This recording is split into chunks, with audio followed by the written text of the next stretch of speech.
Selamat siang adik-adik. Terima kasih ya kehadirannya pada saat ini. Jadi karena adik-adik nanti kedepannya akan menikah, jadi saya akan memberikan sedikit penyuluhan terkait dengan konsep fertilitas dan infertilitas. Jadi kasus itu biasanya terjadi dalam rumah tangga.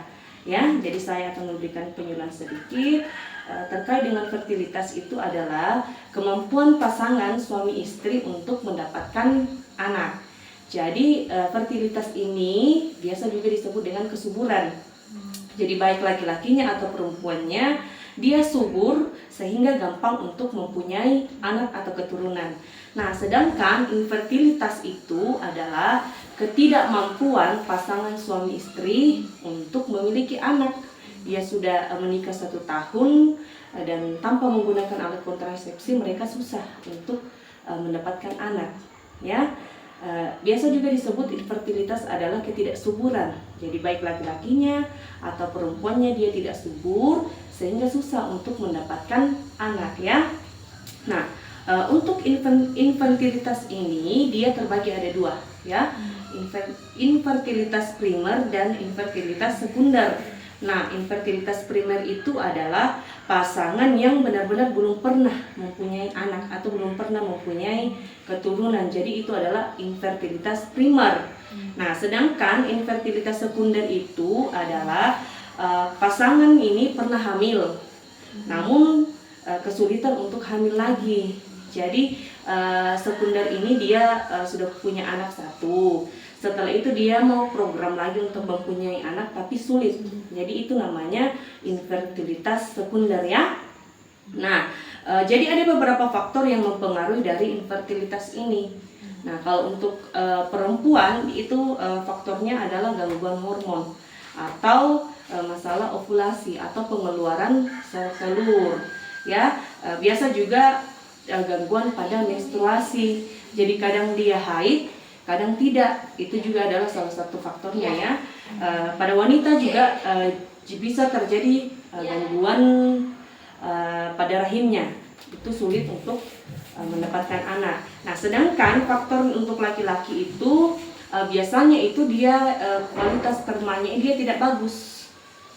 Kualitas spermanya dia tidak bagus. Kemudian gaya hidupnya, mungkin si laki-lakinya ini dia perokok, minum alkohol, sehingga sulit untuk mendapatkan keturunan. Nah, untuk faktor umumnya biasanya itu karena faktor usia, gaya hidup, atau kondisi kesehatan secara umum, baik laki-laki atau perempuan. Dan juga biasa terjadi karena faktor dari lingkungan. Ya, jadi supaya ini infertilitas ini tidak terjadi, ada cara penanganan dan pencegahannya. Ya, jadi cara pencegahannya yaitu pertama tentu baik laki-laki atau perempuan itu harus konsultasi kesehatannya ke dokter atau medis ya. Setidaknya kita kalau sebelum menikah harus memeriksakan diri kepada dokter atau para medis ya. Nah, kemudian yang harus kita perhatikan adalah perubahan gaya hidup. Gaya hidup kita itu harus diperhatikan. Pertama itu menjaga berat badan ideal kita. Kemudian kita itu harus mengkonsumsi makanan gizi seimbang ya, gizi seimbang. Kemudian untuk laki-laki atau baik perempuannya itu jangan konsumsi rokok dan alkohol ya, karena itu sulit untuk mendapatkan anak. Terus kita juga harus berolahraga secara rutin supaya tubuh kita sehat, tidak ada gangguan sehingga kita gampang untuk mendapatkan anak ya. Jadi kira-kira adik-adik ini bisa paham tidak konsep fertilitas dan infertilitas ini? Paham ya. Jadi sangat gampang untuk dipahami bahwa fertilitas itu dia kesuburan baik laki-laki atau perempuan, sedangkan infertilitas itu ketidaksuburan baik laki-lakinya atau perempuannya.